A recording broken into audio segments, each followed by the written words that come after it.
बात करेंगे, एकदम थोड़ी सी बात बुद्ध की संक्षेप में, क्योंकि आप पढ़ चुके हो, रिवीजन करना है, ठीक है। बुद्ध की बात करते हैं तो बुद्ध के पूछता है बचपन का नाम क्या था? सिद्धार्थ। इनकी माता का नाम आप जानते हैं, जो इनके जन्म के 7वें दिन इनका देहांत हो चुका था, उनका नाम महामाया देवी था। इनकी मौसी का नाम, जिन्होंने इनका पालन पोषण किया, उनका नाम प्रजापति गौतमी था। इनके पिता का नाम सिद्धार्थ था, ठीक है। और जन्म कहाँ हुआ था? लुम्बिनी स्थान का नाम है लुम्बिनी। लुम्बिनी वर्तमान के नेपाल में है। कहाँ पर? नेपाल में। वहां पर ये इनकी माता जी मायके जाया करती थी, जा रही थी, तो रास्ते में ही प्रसव पीड़ा के कारण इनका जो है जन्म हुआ था। लुम्बिनी ने आम की बाग थी, उसमें साल वृक्ष के नीचे इनका जन्म हुआ था, समझ जाएंगे। और जो लुम्बिनी है वर्तमान के पिपराहवा नामक गांव में है। और ये पिपराहवा नामक गांव आपको याद रखना होगा, पिपराहवा नामक गांव उस समय कपिलवस्तु के अंतर्गत आता था, साम्राज्य कपिलवस्तु के अंतर्गत आता था। आप इस बात को याद रखेंगे। उसके बाद इनके जीवन से कुछ वृक्ष जुड़े हुए हैं, तो कौन कौन? इनके जीवन से जम्बू वृक्ष जुड़ा है, जिसके नीचे पहली बार इन्होंने अपने घर में क्या लगाया था? क्या लगाया था? ध्यान लगाया था, ठीक है। दूसरे नंबर पर आपको ध्यान रखना होगा जन्म यानी साल वृक्ष। तीसरा पीपल वृक्ष, ये आप समझ जाएंगे। उसके बाद इनके जीवन से कुछ और भी बातें हैं जो आपको ध्यान रखना ही है, तो उससे बस देख लो, पीछे पड़े हैं। इसमें जैसे इनके पिता की बात करते हैं, इनकी पत्नी थी, तो पत्नी का नाम यशोधरा था। थोड़ा एक कहानी देख लो यहाँ पर, पत्नी की बहुत बढ़िया कहानी है। इनके पिताजी थे, पिताजी का पुत्र कौन था? बुद्ध, ठीक है। और पिताजी की एक सिस्टर थी, उनका नाम पमिता था। क्या नाम था? पमिता। और पमिता की शादी जो हुई थी उस समय एक व्यक्ति था, उसका नाम, व्यक्ति का मतलब यदि राजकुमार था, उसका नाम था सुप्पबुद्ध। क्या नाम था? सुप्पबुद्ध से शादी हुई थी, समझ पाएंगे। और सुप्पबुद्ध और पमिता, इन दोनों के मिश्रण से एक पुत्री का जन्म हुआ था, जिनका नाम था यशोधरा। क्या नाम था? यशोधरा, समझेंगे। और इधर शुद्धोधन के पुत्र का नाम क्या था? बुद्ध, अर्थात बुद्ध नहीं, अभी क्या नाम है? सिद्धार्थ। क्या नाम है?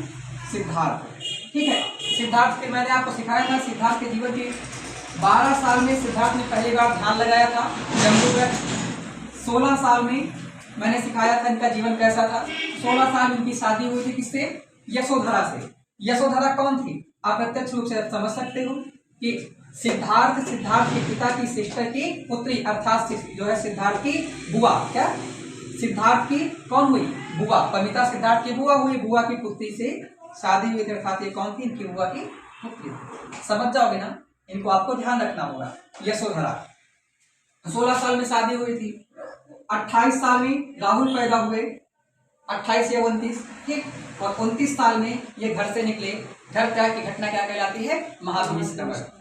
आप इन सही बातों को तो बताओ, ये सारी जानकारी। एक घोड़े का नाम होता है कंथक। क्या नाम होता है? कंथक, ठीक है। और इनके जो साथी होता है उसका नाम चंदक, चन्ना या छंदक या चाड़ कहते हैं। ये सारे नाम हैं। अच्छा, और एक बात ध्यान रखेंगे, इनके जीवन से संख्या 7 का बहुत महत्वपूर्ण लगाव है, क्योंकि ध्यान रखना, जब ये पैदा हुए थे तब मान्यता है कि इनके जन्म के 7वें दिन, पहली बार जब पैदा हुए तो सबसे पहले बुद्ध 7 कदम चले थे, ऐसा माना जाता है। और कहा अपनी मम्मी से कि भैया ये हमारा अब अंतिम अवतार, दोबारा वरना पैदा होंगे, ठीक है। तो ध्यान रखेंगे। और इनके जन्म के 7वें दिन ही इनकी माता जी का देहांत हो गया था। क्या हो गया? देहांत हो गया। आप इस बात को ध्यान रखेंगे। और इनके जीवन से इनकी 7, जो माना जाता है कि उसी दिन 7 चीज पैदा हुई थी। तो 7 चीजें कौन कौन सी? तो इनका एक साथी जिसका नाम चंदक, चन्ना या छंदक या चाड़ है। और उसके बाद गोपा, बिंबा या भद्रकच्छा या यशोधरा, ये इनकी पत्नी है, उसी दिन पैदा हुई थी। कंथक भी पैदा हुआ था। और एक पीपल वृक्ष जिसके नीचे ज्ञान की प्राप्ति हुई थी। और इनके यहाँ आनंद और उपाली, और इनके यहाँ एक मंत्री, ये सब 7 के 7 एक दिन पैदा हुए थे। और जिस दिन पैदा हुए थे उस दिन ये याद रखना वैशाख पूर्णिमा थी। क्या? वैशाख पूर्णिमा। इनके जीवन की प्रमुख घटनाएं जो लगभग कितनी है, वो वैशाख पूर्णिमा के दिन घटित हुई है। बस एक घटना छोड़कर हुआ है घर से भागना, ठीक है। इनको पता ही नहीं था, सब कुछ उनको हो जाएगा, नहीं पता लगे है ना। तो आप समझेंगे, मैंने आपको कहानियां सुनाया इसलिए उन्होंने क्या सपना देखा था, बहुत बढ़िया कहानियां, फिर कभी हम आपको बताएंगे इंटरेस्टिंग कहानियां, ठीक है, इनके जीवन से। तो इनका जन्म वैशाख पूर्णिमा, ठीक है। घर से निकले वैशाख पूर्णिमा के दिन, नहीं याद रखना। मृत्यु वैशाख पूर्णिमा, ज्ञान वैशाख पूर्णिमा के दिन। ध्यान रखेंगे, यही ऑप्शन रहते हैं। तो कौन घर से निकलने की घटना वैशाख पूर्णिमा के दिन नहीं घटित होती, समझ जाएंगे। हम जानते हैं सब चीजें, आपको बेहतर रूप से पहले से ही जानकारी रही होंगी, ठीक है। चलो, अब ये बौद्ध साम्राज्य आपका समाप्त रहा। यही अब बौद्ध धर्म के प्रमुख रूप से फॉलोअर बनेंगे मौर्य। और मौर्य में मैंने सिखाया था कि चंद्रगुप्त मौर्य, इनकी बात करेंगे कि जैनिज्म हो गए थे, मैंने पीछे सिखा दिया जैन में। और अब आएंगे अशोक। यहाँ से विस्तृत अध्ययन मुझे मौर्य साम्राज्य का करना होगा, अर्थात अगले जो है प्रयास में हम पढ़ेंगे मगध साम्राज्य और मौर्य विस्तृत रूप से, जो आज तक कभी आपने नहीं पढ़ा होगा ऐसा।